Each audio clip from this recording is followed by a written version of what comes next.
afternoon, everyone. A few things at the top, and then we'll get right to your questions. Secretary Austin remains hospitalized at Walter Reed National Military Medical Center and is in good condition, according to his doctors. He continues to recover well and is focused on executing his duties as the Secretary of Defense. I don't have an update to provide at this time on when he'll be released from the hospital, but we'll, of course, keep you informed. Separately, the Department of Defense Inspector General has initiated a review to examine the roles, processes, procedures, responsibilities, and actions related to the Secretary of Defense's hospitalization in December 2023 and January 2024, and assess whether the DoD's policies and procedures are sufficient to ensure timely and appropriate notifications and the effective transition of authorities as may be warranted due to health-based or other unavailability of senior leadership. The department welcomes the DoD IG's review and will fully support. While the IG's review is ongoing, it will be inappropriate for us to comment on the specifics of that review, and so I would refer you to the Department of Defense's Inspector General's office for any further questions.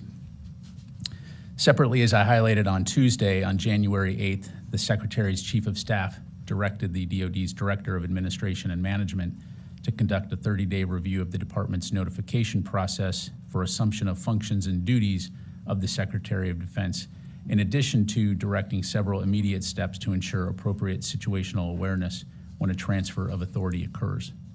While there's understandably many outstanding questions, it's also important to allow both of these reviews to run their course so that we can ensure a full accounting of the facts, and importantly, to ensure that we can most effectively improve processes and procedures as necessary, as well as meet the standards of transparency expected by the American public, Congress, and the news media. In other news, earlier today, the department released its first ever National Defense Industrial Strategy. The NDIS offers comprehensive strategic vision for building a modern, innovative, and robust defense industrial ecosystem that supports our national defense strategy. The NDIS reinforces the need for collaboration across the interagency community, private industry, and with our allies and partners to meet the demands of our current and future strategic environment.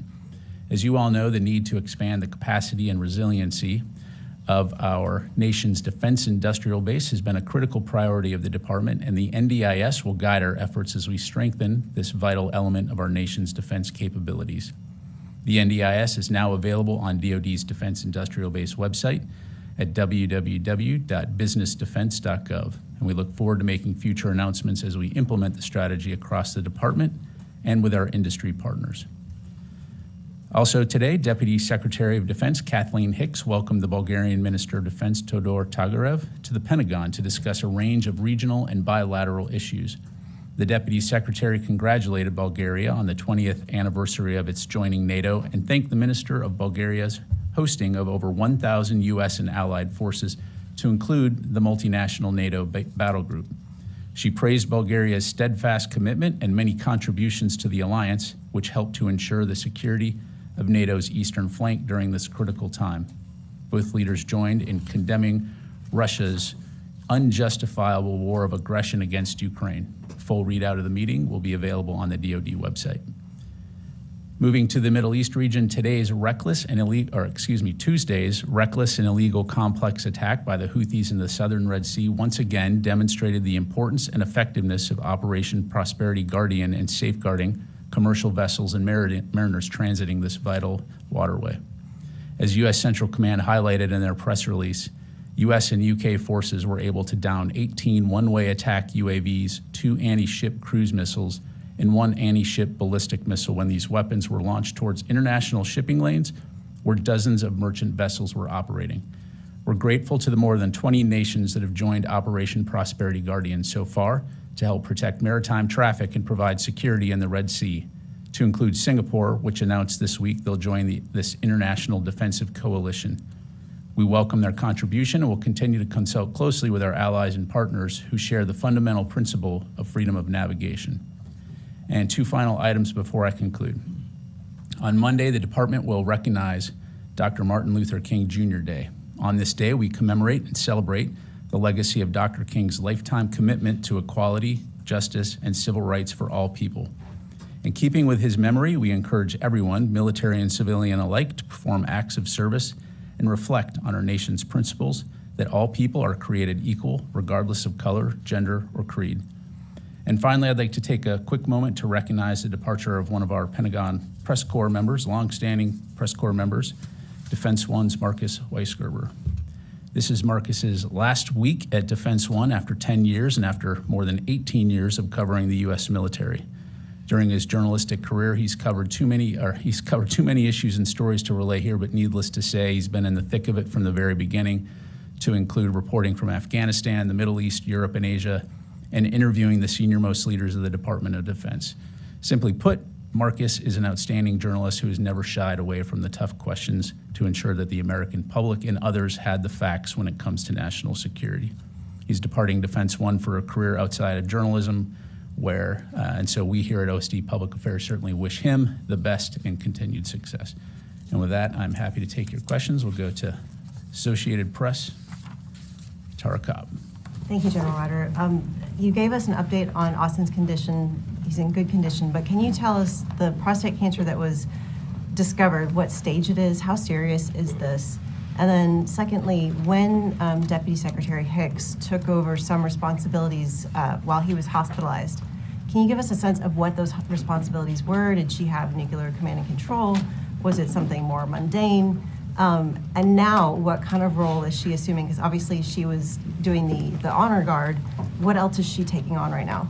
Yeah, sure. In terms of the Secretary's health and the condition, I'm not going to have any more to provide beyond the statement that we issued earlier from his doctors. Certainly, we'll continue to keep you updated going forward. I did speak to his doctors today, and again, they assured me he's in good condition, good spirits, and recovering well. As it relates to the Deputy Secretary, again, for operation security reasons, I'm not going to go into the specifics other than to say certain operational authorities that require secure communications. In other words, at any time, should the Department of Defense be required to make important key strategic defense decisions, there is always someone on the other end of the phone who can make those decisions at the appropriate level. And so this is an important point, that during this situation, at no time was there a gap in command and control for the Department of Defense. At all times, national security was in good hands, and either the Secretary or the Deputy Defense Secretary were at the helm. Thanks. And then now, what sort of duties is she assuming? She's doing the duties of the Deputy Secretary of Defense. And again, the Secretary and the Deputy often share duties, both ceremonial, operational. As you know, the Deputy Secretary traveled out to Colorado to preside over the U.S. Spacecom change of command, and so we'll continue to keep forward as she conducts duties on behalf of the Secretary, but that in and of itself is not unusual for her to represent the department in a senior capacity in a variety of different events and engagements. Phil. The statement from Walter Reed said that the Secretary was, that his infection had totally cleared and that he was improving, but he's still in the hospital. Can you explain why he's still in the hospital if his infection is cleared and he's been improving? What is the medical reason for him to remain there? And secondly, was it his decision or the President's decision for him to resume full duties from the hospital as opposed to having Deputy Secretary Hicks do that? Yeah, so in terms of the specifics on what his medical professionals are providing now, again, I don't have anything more to provide beyond what was in the statement other than to say he will continue to consult with his doctors on what kind of care he needs in order to be released from the hospital at the appropriate time. I think the statement highlighted the fact that he continues to experience some discomfort. And so, out of an abundance of caution, of course, we want to ensure that when the doctors feel it's appropriate for him to check out, we'll do that. So we'll keep you updated and certainly understand the interest. In terms of the resumption of full duties, again, that decision was made on Friday, as I understand it, in consultation with his doctors, and the fact that he was prepared to resume full duties from the Deputy Secretary, who, of course, had been delegated those duties on Tuesday. So it was his decision or the President's decision? That's as much information as I have right now, Phil. And again, back to my earlier comment, as we go through this review process, of course, we will be able to obtain much more information and ensure we have a complete understanding of the facts. And so we just need to let that work through itself right now. And just really quickly on Yemen, You talked about their complex attack on Tuesday.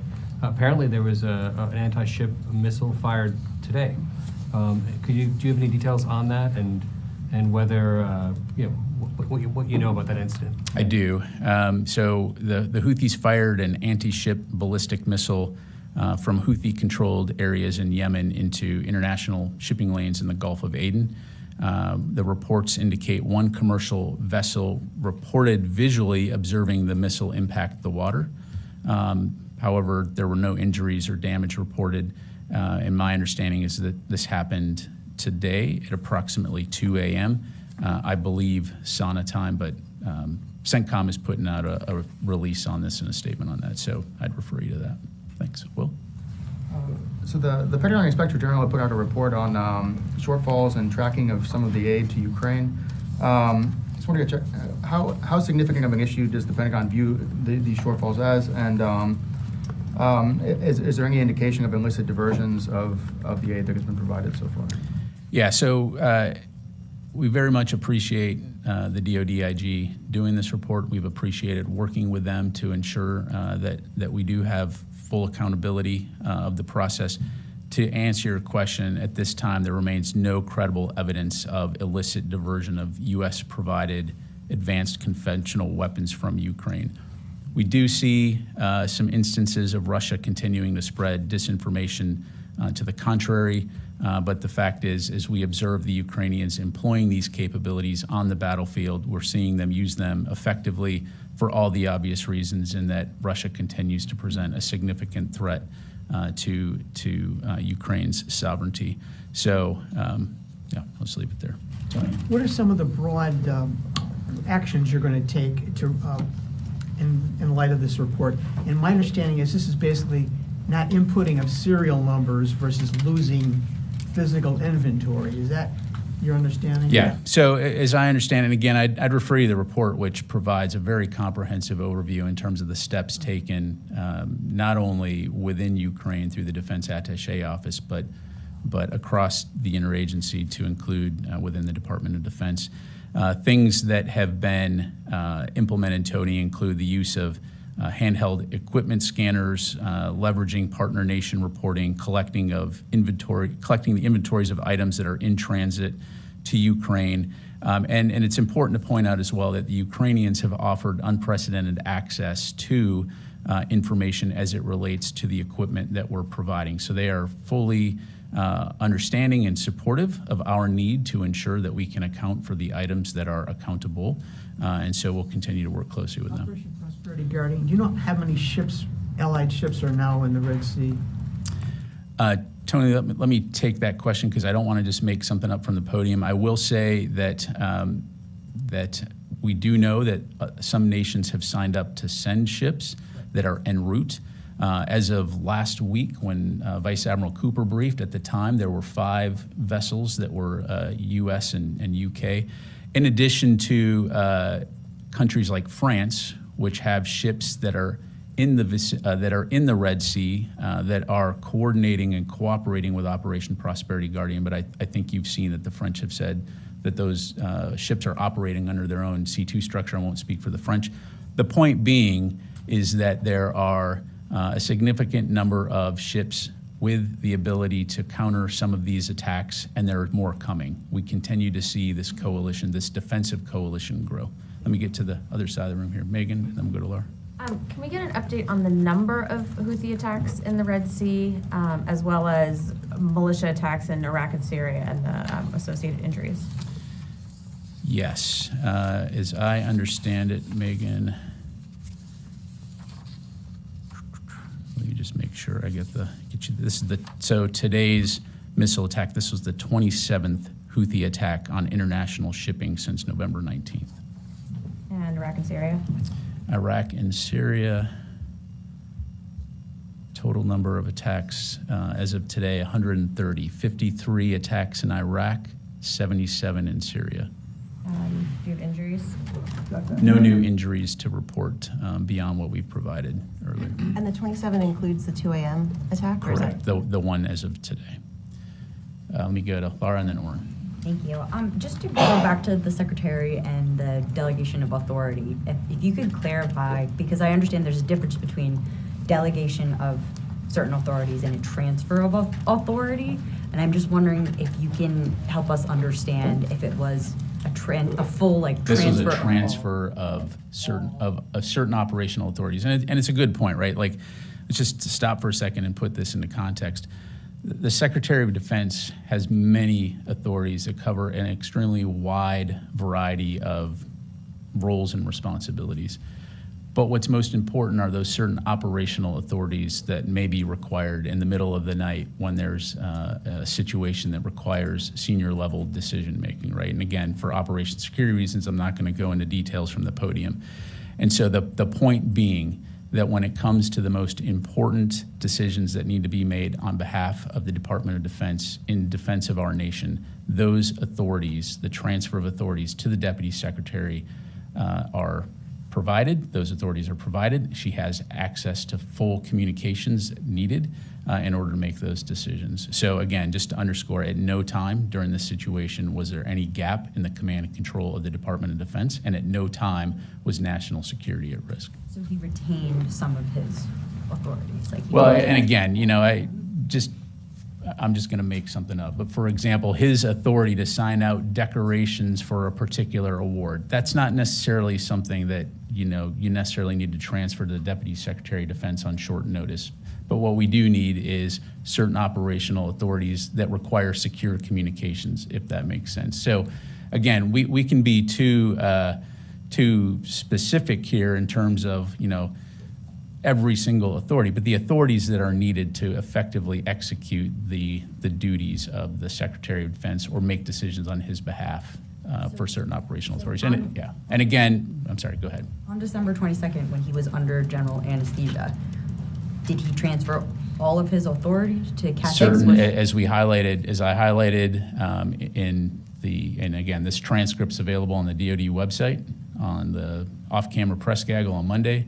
I walked through the timeline and the transfer of certain operational authorities that required secure communication were transferred to the Deputy Secretary on 22 December while the Secretary, and this was also highlighted in the statement that we put out from the doctors. So, Orrin.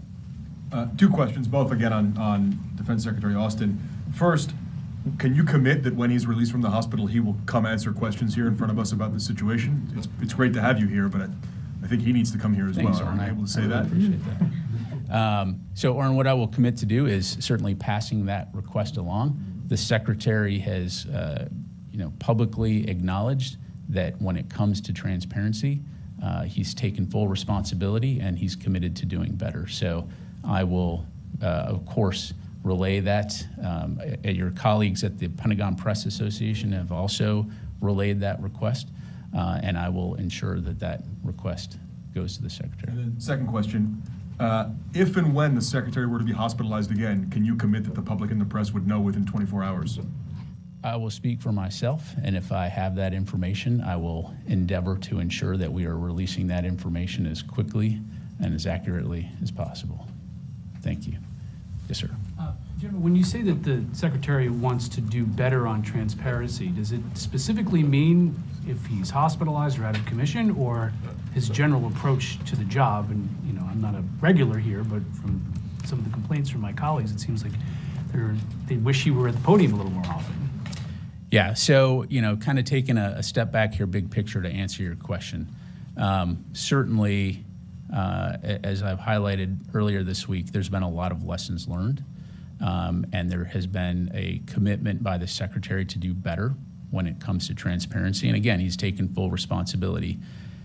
We are committing to abide by the principles as outlined in the DoD Principles of Information, which is ensuring that the public, Congress, and the news media have timely and accurate information about the Department of Defense. We owe that to the American public, and that's the commitment that we're making. Senator Roger Wicker, he's ranking on Senator and Services. He says he's concerned that the President and Secretary aren't talking every day, let alone every several days, and asked to what extent is the Secretary of Defense a part of the principal conversation going on about strategy and tactics. Is it normal for the Secretary and President not to talk for 4 days? So I'd really refer you to the White House to talk about the president and his level of engagement with senior leaders throughout the cabinet. What I can tell you is in my time supporting the Secretary of Defense, he's very actively engaged with the White House and with the interagency process when it comes to the most important national security and national defense issues, and I don't see that changing anytime soon. And finally, just a different topic, these reports that Iran has seized a tanker with Iraqi crude oil that was apparently the same tanker that the U.S. confiscated last year. Do you have any details to share on that and whether or not the U.S. is going to get involved in trying to persuade Iran to give it back or get it back? Sure. I know our colleagues at NavCent will likely be putting out some more details on this shortly, but what I can tell you is that today the Islamic Republic of Iran Navy unlawfully seized the Marshall Islands flagged oil tanker St. Nicholas while the vessel was transiting the international waterways of the Gulf of Oman.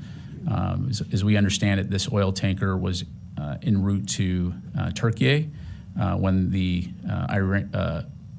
Islamic Republic of Iran Navy forces boarded and seized control of the vessel. They subsequently forced the tanker to change course toward Iranian territorial waters, and the status of the crew is unknown at this time. Clearly, this activity is contrary to international law. It's another example of Iranian malign activity threatening security and stability in the region, and we call on Iran to release the tanker and the crew immediately. Thank you. Janie. Thank you, General. Two questions on Hamas, North Korea, and Russia. The White House NSC said that it is aware of evidence that Hamas uses North Korean weapons. Is the Pentagon aware of Hamas's use of North Korean weapons, even if it is not formally military cooperation between Hamas and North Korea? Yeah, thanks, Jane. I don't have any information on that. Thank you. I don't have any information. Okay. But why Israeli government showed to media recently those oil weapons from North Korea? I'm sorry, I didn't understand. Israeli government showed to media they get from Hamas made by the North Korea. Okay, then yeah, I'd refer you to the Israeli government. Clearly they have more information to provide. Go ahead. Yes, sir. Quick, one more point, please. Despite the UN Security Council's condemnation of the violation of the arms trade between North Korea and Russia, Kim Jong-un announced that he will export another new missiles to Russia. How concerned are you about this? Well, we've been talking for a long time about the fact that it's very concerning that the relationship between Russia and North Korea in terms of providing or the provision of munitions and weapons that are being employed on the battlefield in Ukraine, again, just demonstrates the desperation that Russia is experiencing right now when it comes to replenishing their own stockpiles, but also more importantly, the fact that North Korea is participating in the illegal occupation and killing of Ukrainian civilians in this war. Let me get to some other folks here. Let me go to Joseph, and then we'll go to Ellie. Thanks. Back to Yemen for a second. Yesterday, Secretary Austin, it seems like, had his second operational update from CENTCOM and Joint Chiefs. There was a joint statement put out, was it last week, on a warning to the Houthis to stop their attacks without previewing many military action or things that you guys might do. Should we expect any change in the U.S. approach to this threat as opposed to more warnings or statements? Yeah, thanks, Joseph. So you're right. I'm not going to telegraph, forecast, or speculate on any potential future operations. And I think that the statement from multiple nations when it comes to the fact that there will be consequences should the Houthi attacks not stop speaks for itself. And I'll just leave it at that. Ellie. Sorry, just one more. Can you give us any updates, or have you gotten any, has the Pentagon received any type of notification from the Iraqis in terms of U.S. troop presence there following, You know, I'm sure you've seen those statements. Yeah, so no changes from what I briefed you on Tuesday. As I mentioned, we do continue to remain in close consultation with the government of Iraq when it comes to U.S. force presence. But I will emphasize what I emphasized on Tuesday. We are there at the invitation of the government of Iraq, and those forces continue to stay focused on the Defeat ISIS mission. So certainly as we have updates to provide, we'll make sure we pass those along. Ellie? How long was the secretary in the ICU last week? Again, I don't have any additional details to provide right now beyond what we've put out, Ellie. You know, as we conduct our review and as we have more information to put out, we'll certainly pass it on. And then with the transfer of authority on December 22nd, when that authority is transferred, is the White House notified but not given a reason? So again, we will look at all of this through our review, but as I understand it, process-wise, it was not uncommon for transfer authorities to occur without an explanation, right? And that was done typically via email. In terms of your question on, you know, did that include an email notification of the White House? I don't have an answer to that question. Again, this is something that the review will look at. As of 8 January, when the Secretary's Chief of Staff issued the memo, which again is available on our website, you'll see we took several specific immediate actions to address some things that could immediately look at ensuring more situational awareness, to include a rationale in terms of why a transfer of authority has occurred. So going forward, anytime there is a transfer of authority from the Secretary to the Deputy, that will include a rationale to include whether or not it's hospitalization. So on December 22nd, the White House knew about the transfer of authority but did not know the reason. I don't have an answer to that question, and again, we'll look at all of that as part of our review. Tom, and then go back. Good afternoon. Follow up briefly on Tony's question about the ships in part of the operation. India had announced publicly that they would provide warships to escort Indian vessels. I'm taking that to see they're like France. In other words, they're not part of the operation itself. Is that how the Pentagon sees that? So what I would tell you, Tom, yeah, I'm just looking at the list of nations here. So we have more than 20 countries that have agreed to be a part of Prosperity Guardian. And I'm not going to do math in public here, but about 14 of those countries have publicly acknowledged that they are part of this. And again, we'll defer to individual nations to their level of comfort, how much they want to say about their participation. I would, of course, refer you to India to talk about their participation, but it's also not unusual to see countries make their own sovereign decisions on how best to protect their interests in the region. What we will continue to do is consult closely with our allies and partners throughout the world on this important international problem. Well, so, no, completely different topic. And Southcom used one of your favorite words. They referred me to you on this question. Can I refer you back to them? Can we you refer back to them? Podium tennis? Beyond those Marines at the U.S. Embassy in Ecuador, what is the general U.S. military footprint in Ecuador, please? I will have to take that question, Tom. I don't know. Fadi? Thank you, General. So today the International Court of Justice heard South Africa's genocide case against Israel over Gaza's war, and there were many details of incidents that amount to genocide or acts of genocide according to the case, in which U.S. provided weapons were used. Is the Pentagon concerned about any implications or potential implications from this case? Yeah, thanks, Fadi. So I don't have any comment to provide in terms of South Africa and its particular actions as it relates to the International Criminal Court. We've been very clear from the beginning of this conflict that we do care about innocent civilian lives, both Israeli and Palestinian, and that we will continue to consult with our Israeli partners and urge them to take all necessary measures to protect civilians, also taking into account humanitarian assistance. And again, I know I've said this many times, but any loss of civilian life is tragic, and of course, it's not something that we want. We also recognize the difficult situation that Israel finds itself in terms of defending its country and ensuring that the kinds of attacks that happened on October 7th don't happen again. So we are going to continue to work very closely with State Department and the interagency and our partners in Israel to ensure that, number one, they have the ability to defend themselves, but number two, that we continue to do everything that we can to urge them and expect them to safeguard civilians and also ensure that humanitarian assistance can get into Gaza.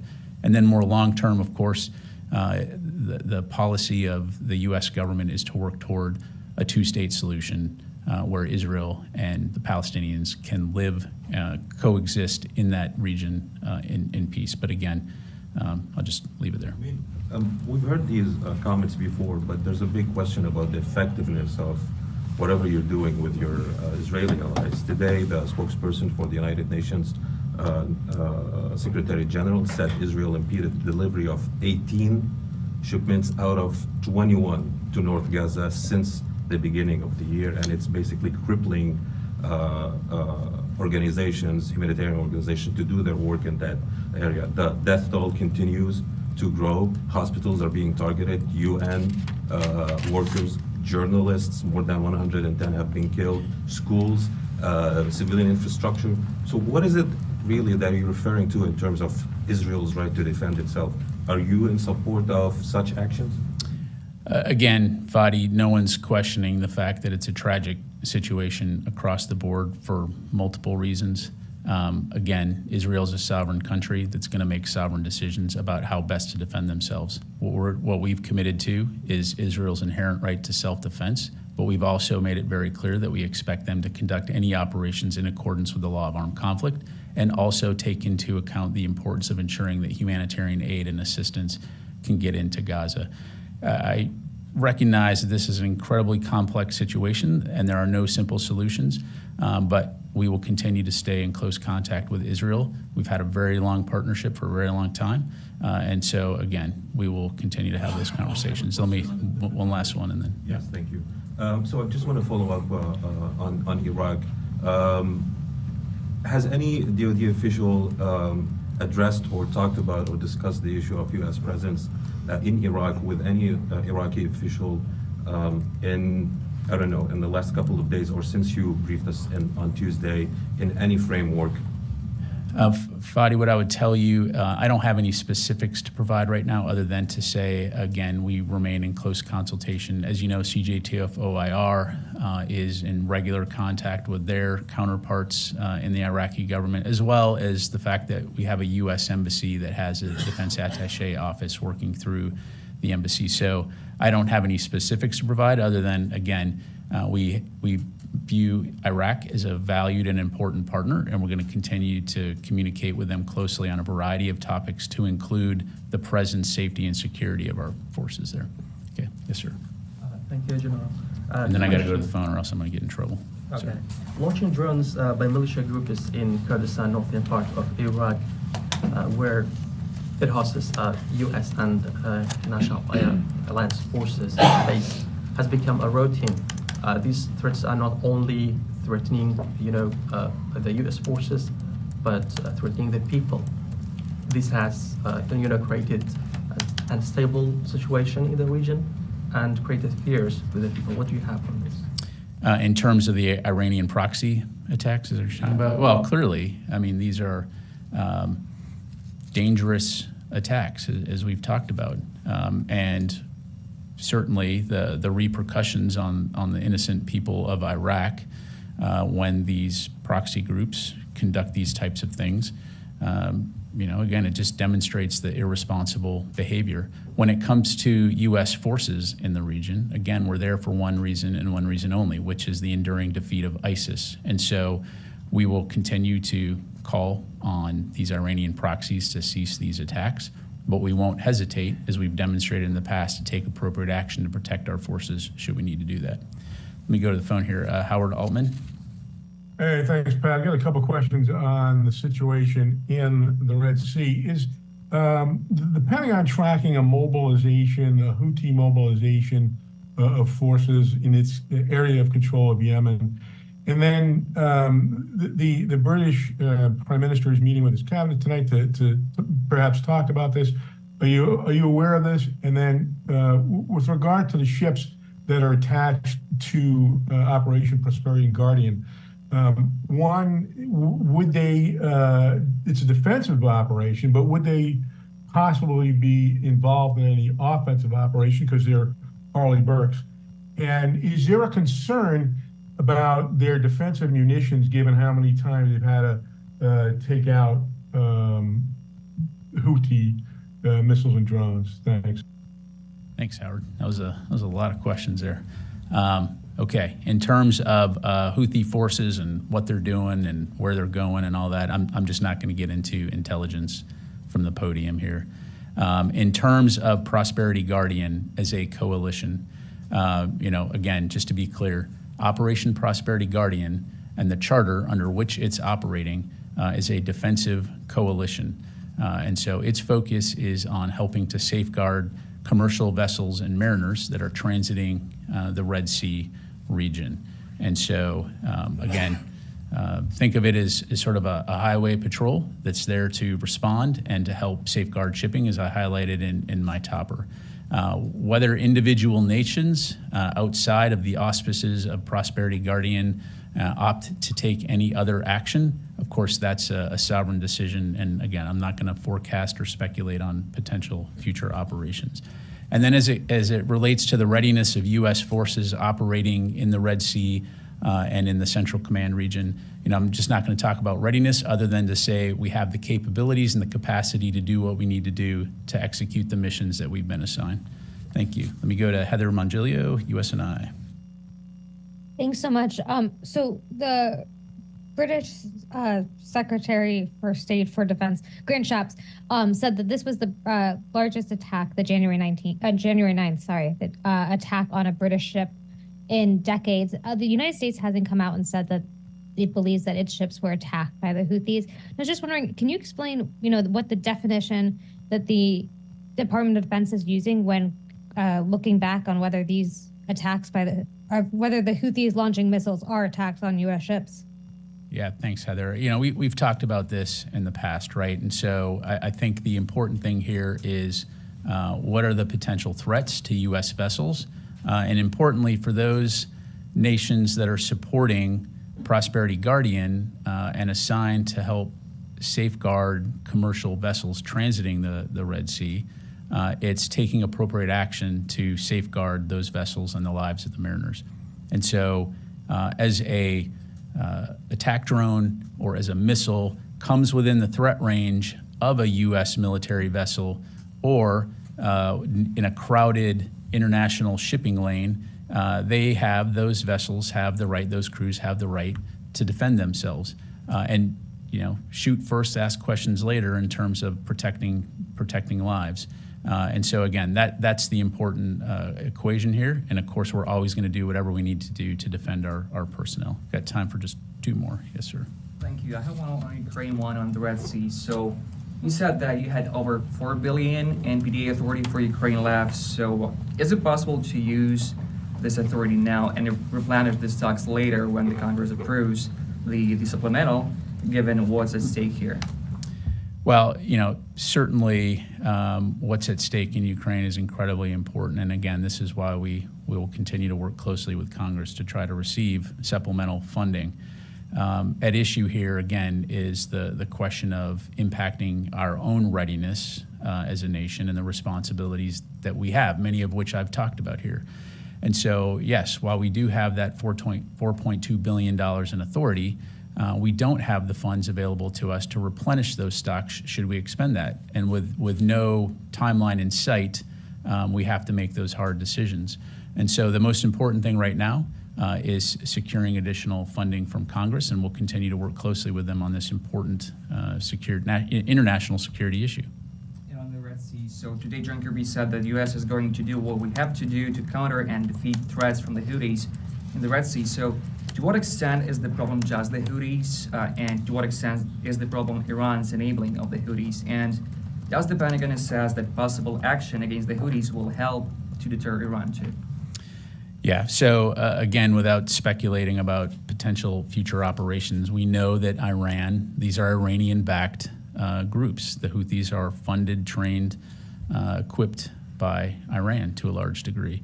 And so we know that Iran has a role to play in terms of helping to cease this reckless, dangerous, and illegal activity. And so again, we would call on Iran to do that. Should they choose not to do that, again, as was highlighted in the international coalition statement, there will be consequences, and I'll just leave it at that. Okay, good. Or two more, just because. Yeah, yes, sir. Thank you, sir. Before my two quick questions, if I make a personal statement, I pray for the short, though. I pray for the secretary and for his fast recovery and best and wish him well. Thank you. That's very kind. And my question is. India is following U.S. in many fronts in the space, including going around the sun and also in studying the hole, black hole. Is there a space agreement between the U.S. and India now? And year 24 will be the space relations between the two nations, India and U.S. That's probably a question best addressed by State Department in terms of bilateral relationships when it comes to civil space and research. As you know, there's different types of space. There's national defense space, then there's commercial space, and then there's research and science. And so things like international research in space would probably be something either to talk to NASA or the State Department about. All that to say, again, the contributions that India continues to make in space and the advances that they continue to make are very impressive. And of course, as a nation, we continue to look forward to working closely with India on that. Second question, sir. Thank you. Bangladesh, the Prime Minister Sheikh Hasina, she just won the 5th term as Prime Minister of Bangladesh. Is there relations between U.S. and Bangladesh, military-to-military relations between the two countries? I will have to come back to you on that. I don't want to make something up here from the podium. Thank you. Last question. Yes, sir. Thank you, General. Recently, we see there is increasing in the strikes between Hezbollah and Israel in the South Lebanon. So how concerned are you about these strikes could lead to a wider war, especially in that area? And do you have any measures or steps, maybe by contacting your Israeli counterparts to prevent, this conflict from getting expansion, especially in that area? Yeah, so from the very beginning, when we deployed additional capabilities into the region to contribute to regional deterrence efforts, we have been concerned about the potential for this conflict to expand. As we've highlighted before, right now, we don't see the conflict between Israel and Hamas having expanded beyond Gaza, but we also understand that the tensions in the region. So this is a topic of discussion with our Israeli counterparts. But again, what we don't want to see is a situation where that this spirals into a broader regional conflict. And certainly, yeah, I'll just leave it at that. Okay, thanks very much, everybody. Appreciate your time.